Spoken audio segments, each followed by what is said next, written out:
At Hudson's Bay, we love a fashion collaboration. Two brands creating something both new and familiar. This very limited edition collaboration, world-famous fashion house Dolce & Gabbana has joined with retro-style small appliance brand Smeg. The brightly colored Sicilian motifs on kettles, citrus juicers, and toasters are sure to be the most talked-about fashion item in your kitchen. Discover more for your home in the Fall 50, our list of exciting new ideas to explore at Hudson's Bay and thebay.com. Blog Talk Radio.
Good night, good evening.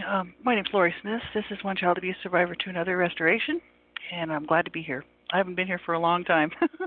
I sort of took 7 months off, and but I'm glad to be able to come back and do this, this work here, and hopefully, somebody will get something out of it. And I hope you're having a good night so far. And it's just been such a crazy 6-7 months. I'm not going to get into too many details, except for the fact that my terminally ill husband finally passed away. He was terminally ill for 17 years, and we had 23 years, wonderful life together. And he passed away last month, and so it's been a month and 6 days or something. So, excuse me, it's only been 36 days. It's been a sad time, and I've got a lot more time now on my hands to do this stuff, and so I took the time off there, the 7 months off, because his health was going downhill. And we could see the writing on the wall, and I really wanted to spend that time with him. I knew that he was going, and, it was pretty imminent. So I'm glad that I took that time to be with him and just spend that time with him. So, but I'm glad to be able to be back and doing this work. I need to continue on this work for me, for myself. Hopefully, like I said, it's helping other people out. We were looking at, if you go back to the last several shows, actually, looking at some info that I found. I just popped it in the chat room there. It's from hovoka.org. Looking at grief. And this is when I was working on this originally 7 months ago, I was actually already, I've been grieving for a long time because my husband's been terminally ill for 17 years. And, he was everything to me, my life, just such a good man. He's my best friend. And, I was already grieving, and I was talking about all this grief work here, and it was very difficult. I've been grieving for a long time, all of my life, actually. And so this work is very important to do. But, I need to do it, and so this is almost timely here, because I am grieving his, the loss of him, and just this loneliness of now, my best friend and my partner in life is gone. And so not only that, but I'm grieving my childhood, the loss of my childhood. So it's really just a big grief session, but we'll keep it a little bit light. Not going to get too down here. This is good information for survivors of abuse. If you're a survivor, you have to make sure that you're safe enough to be listening to any of my shows. I say this on all of my shows. You have to do a safety checklist.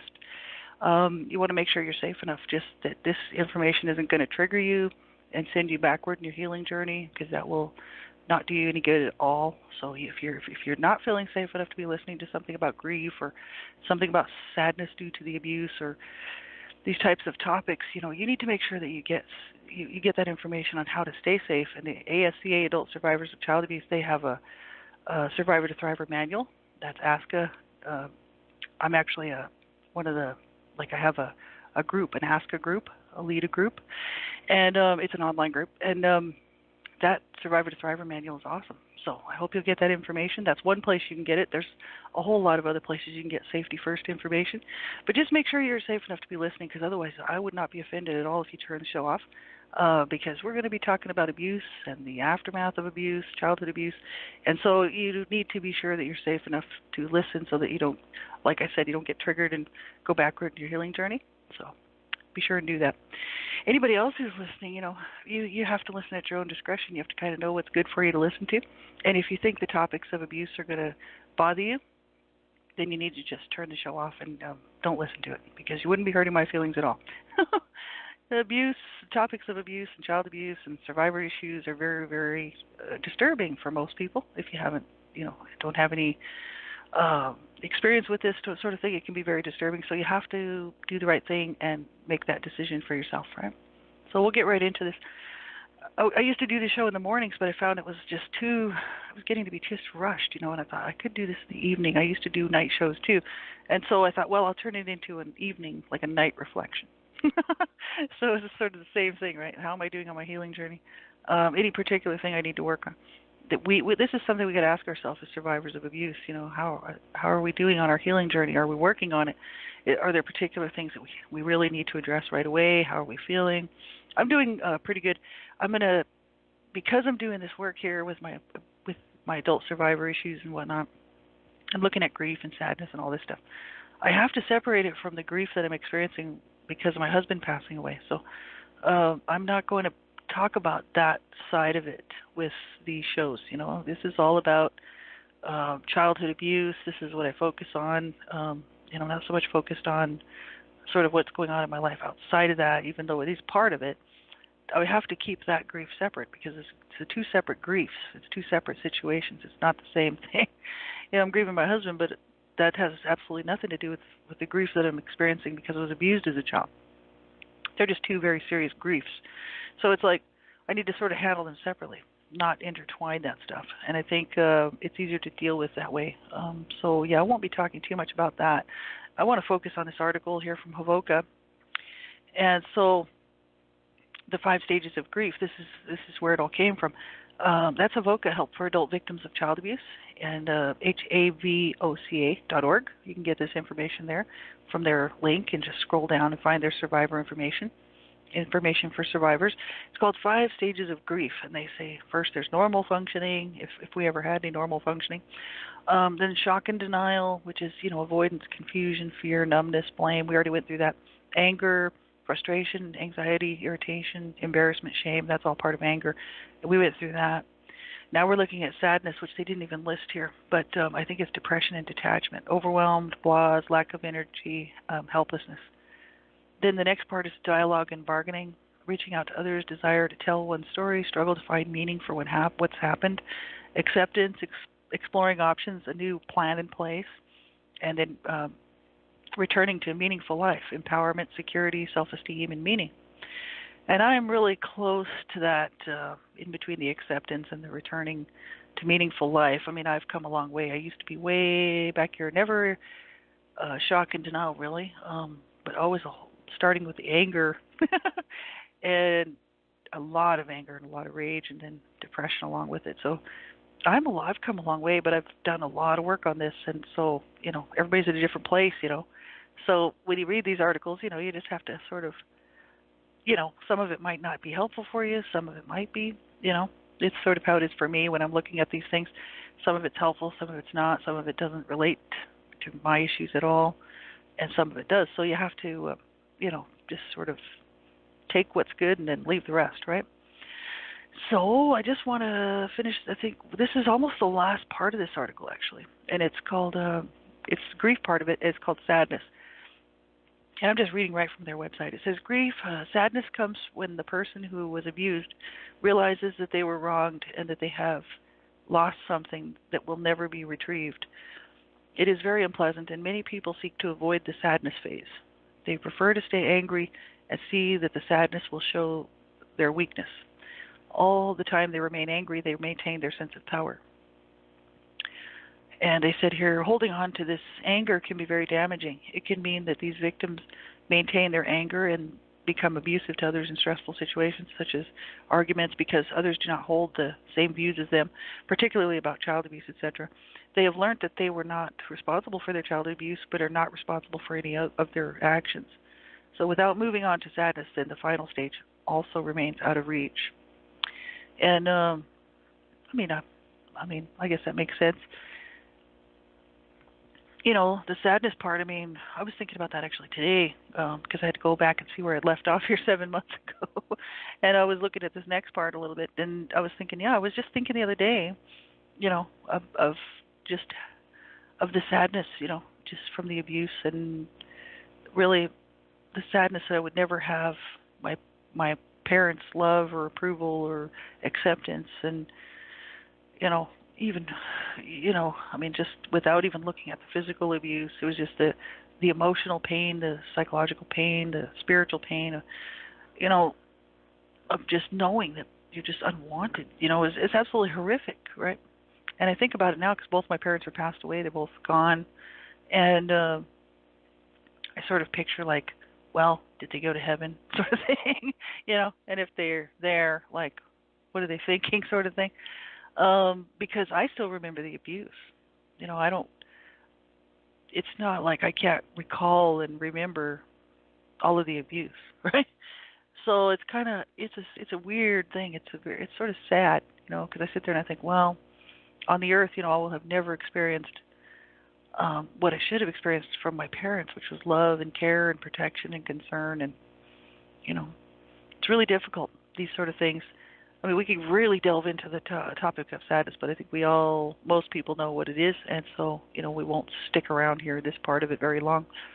But it's a hard thing to get over, because I remember being about 31 years old, and right after my mom passed away, and just really having a meltdown, because I realized, like, this little inner person inside of me which was me from so long ago, this little child just wanting to be held and loved and cared for instead of beaten on and abused and mistreated in every way.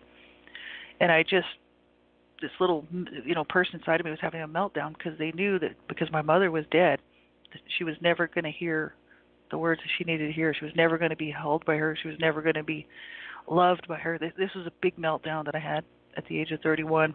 And I never did any work until the age of 42, till I had the worst sort of breakdown that I've ever had before in my lifetime, which was hitting rock bottom there. And that's when I finally reached out and decided to get some help. But, I went a long time dealing with this stuff and pushing it back, putting it away. And until I was able to get to a point where I could look at it and actually look at it without hurting myself or hurting somebody else and work through it, I was never going to heal. So I like what they have to say there. I think that's really important. Without moving on to sadness, then the final stage also remains out of reach. That's true. I had to experience and feel it all and allow myself to do this in a safe environment. I think you have to be careful when you're doing this work and make sure that you're safe enough. Like I said, if you don't have a support person in your life that can help you, there's anonymous support groups you can get involved in. Whatever it is, but reach out and get some help. It's really difficult to do this stuff on your own. And I know when I finally started reaching out and getting help, I was so glad that I did, because I wasn't alone anymore in this despair.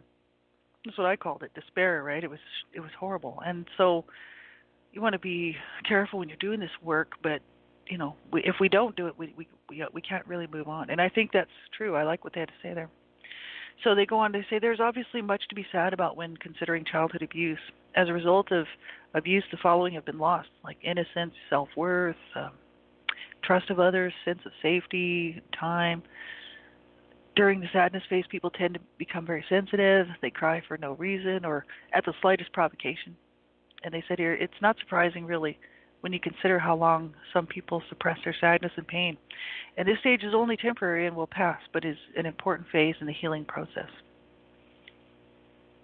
So that's true, and it's a harsh reality, for survivors of abuse. It's our world, and that's the sad part. It's almost like being in denial would be almost better, like my sisters. I'm not going to name names here, but one of my sisters is in total denial, and she probably, that's the only way that she can deal, and it's, I almost, do I want to say I'm envious or jealous about that? Maybe part of me is, because I can't be in denial, right? It's just not my part of my makeup, right? I never was in denial about the whole thing. And so, for me, I'm just always thinking about it, or it's always bothering me, or it's always in the back of my mind, or these memories, these flashbacks that I have. I don't have as many as I used to, but I do have some, and I can recall, the abuse. It's not like I forgot about what happened, and how it made me feel, and as a child, how I felt at the time, how I feel about it now. It is hard to live this way, I'd almost think that it might be a little easier to be in denial, but then again, she'll never really heal, and at some point it might come out. And actually, she's older than me, and it might, I feel bad for her, because I don't know if she'll ever reach out. And it's a hard thing, right? Because it may hit her at some point where she might not be able to, to put it in its proper place. Whereas I've had years and years of getting better, and I think that's, to me, is a better idea than just not thinking about this stuff. So, but everybody has to do, work at your own pace. Like, you have to be careful. Like, it's taken me years and years and years to get through this stuff, to get where I am today. I didn't start the work until the age of 42. That's like 2007, 41. So, that's like 11 years ago. So it's taken me 11 years to get where I am today, and I've come a long way. But I still have problems. I still have difficulties dealing with this stuff. Like, just for instance, because of my husband passing away, all of the issues of the trauma related to my child abuse stuff is overwhelming me right now, because I'm triggered, because I'm feeling pain and I'm feeling sorrow, I'm feeling sadness, right? So that's making it worse, because I'm experiencing a lot of flashbacks and remembering the pain that my parents put me through, not just psychologically, not just emotionally, but physically. And I sit there and I think, then it almost is overwhelming. Because on top of that, I'm grieving my husband. So I need to separate them. I need to do the work on this a different time, and then grieve him a different time. And that way I can keep them separated, because otherwise it becomes just too much, right? And it's hard. It is very, very hard. And so like I said, you want to make sure you get help when you're dealing with this stuff, and don't struggle on your own like I did for a long, long time. This is not funny. I also volunteer with NAASCA. That's NAASCA, NAASCA.org. That's National Association for Adult Survivors of Child Abuse. And you got to check their website out, and there's resources on there, tons and tons of resources. You can get help. And, you don't have to do a show or anything like that. You can go live or anything with on Blog Talk. They have a Blog Talk Radio program, too, called Stop Child Abuse Now. Scan Blog Talk Radio with Bill Murray and the whole team of volunteers. Everybody's a volunteer, and it's like we're all survivors, and supporters of survivors. So you need to, get help, whatever you do. But NAASCA, NAASCA, that's a great website. Please check it out. There's some good info there. So anyway, they go on, they say, tears come difficultly at first, and maybe you will feel ashamed by them or try to repress them. Then they will seem to come from a very deep down place, and often accompanied by the feeling of being a very small child again. There's often a sense of loneliness and a sense of great loss. And that's true. And I know when I've had several sort of breakdowns in the past where, I thought that I wasn't going to be able to come back from, because I was so, the woundedness was from so far down that it was just so incredibly painful. I really didn't think I was going to make it. And, that's why I'm so glad I reached out and got help, because I haven't been there since.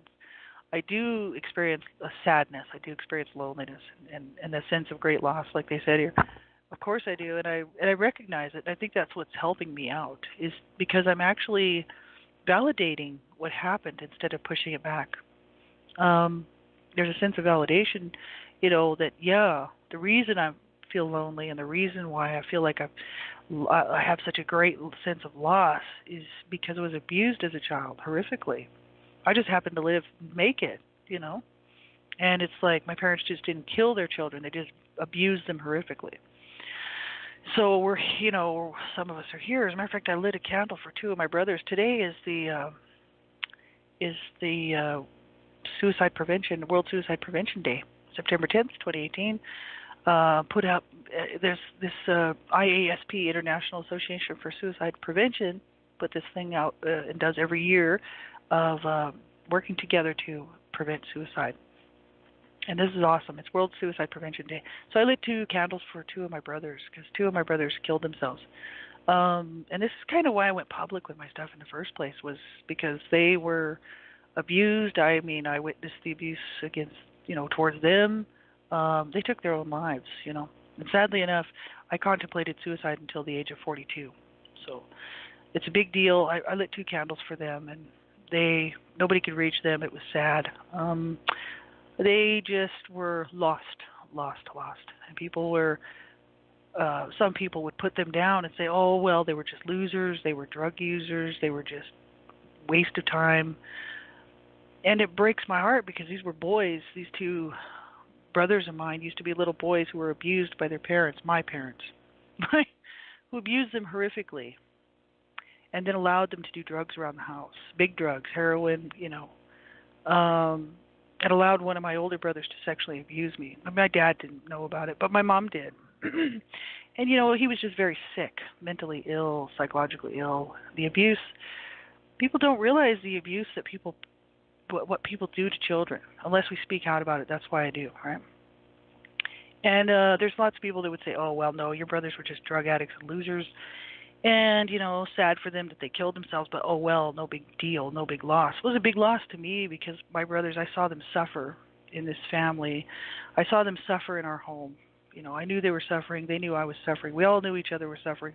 All of my siblings we didn't band together because we were all suffering and struggling in that home. But, it's very difficult, these things. Such a huge loss. A great loss. The whole thing was a big loss for me. It's like you can never get it back, And I think these are the things that I had to come to grips with, is that, wow, I can never change this. It's never going to change. The abuse is never going to change. It's never going to go away. I can't make it go away. I'm going to have to learn how to live with it, right? Not die with it. My brothers learned how to die with it. They killed themselves. And I was heading down that road, too, until the age of 42. And so this is my message for you, for if you're listening to this and you're a survivor, you have to hang in there. You do, right? It's uncomfortable a lot of times. But until we make things better for ourselves, it's going to be uncomfortable. I still have problems dealing with stuff too. And it's hard. It is. But life is full of problems for everybody, even those people who were not abused, right? They have problems too.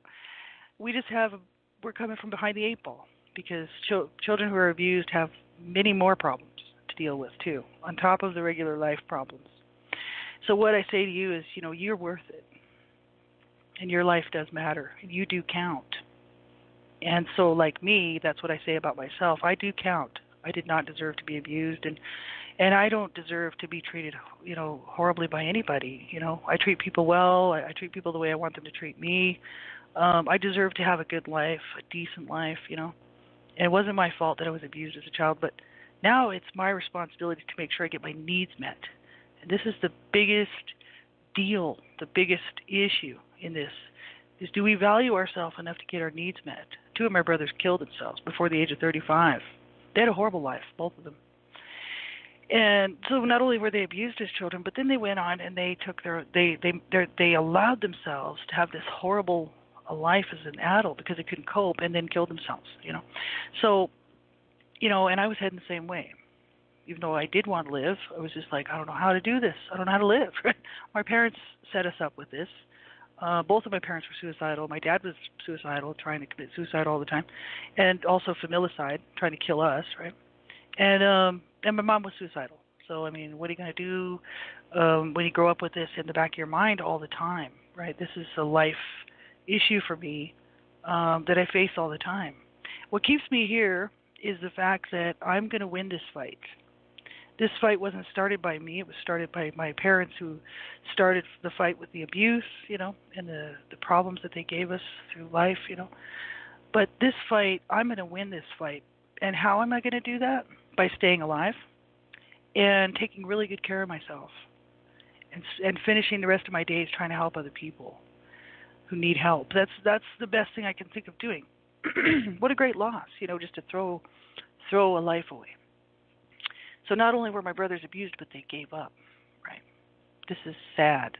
So, it's sad. This is the time that being held, after, crying and allowing ourselves to feel this stuff, this great loss, right?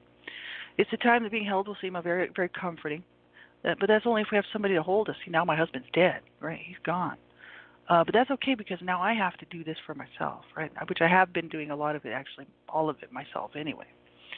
But he was great support. But the issue is I still have to do the work. And I still know that no one's going to hold that little child who I was except for me, right?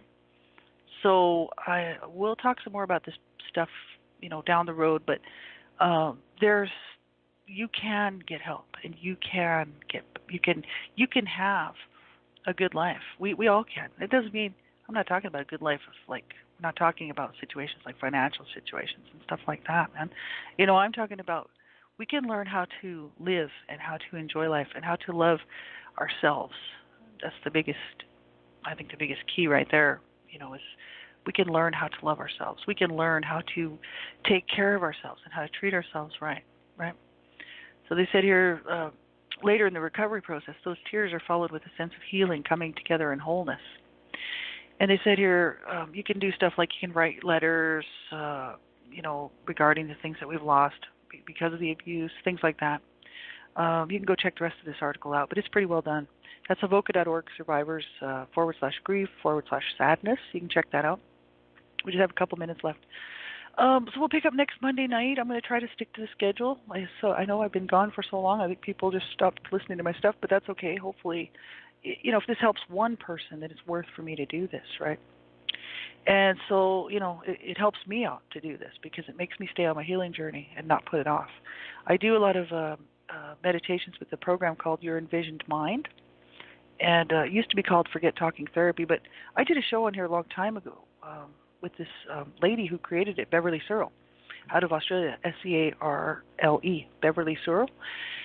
And she created a program along with another friend of mine called Your Envisioned Mind, and that really helped me out a lot. So, we'll talk about that more later on down the road. But if you need information or resources, you can get a hold of me.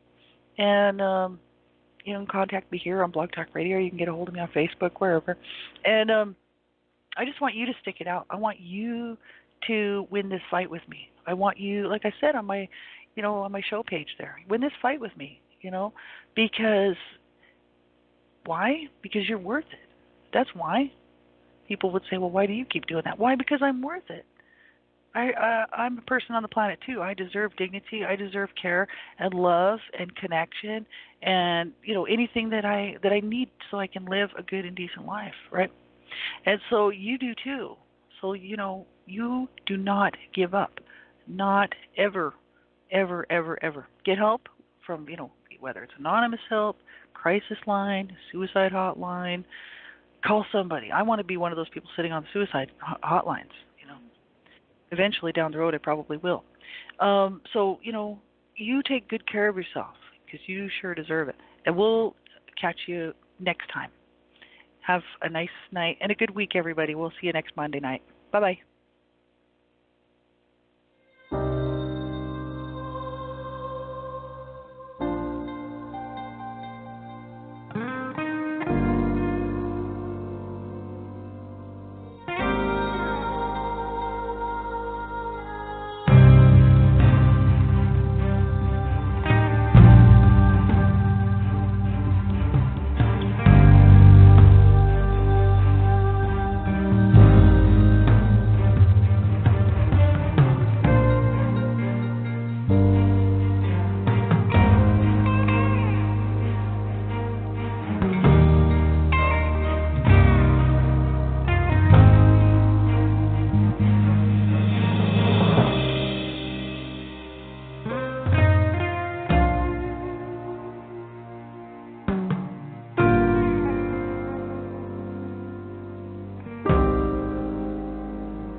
So, when's the last time your bank took you on vacay?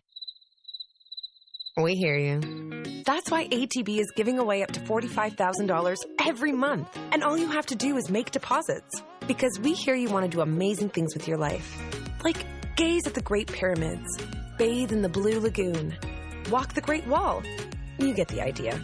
Just imagine where you could deposit yourself with ATB. Details at atb.com/deposit.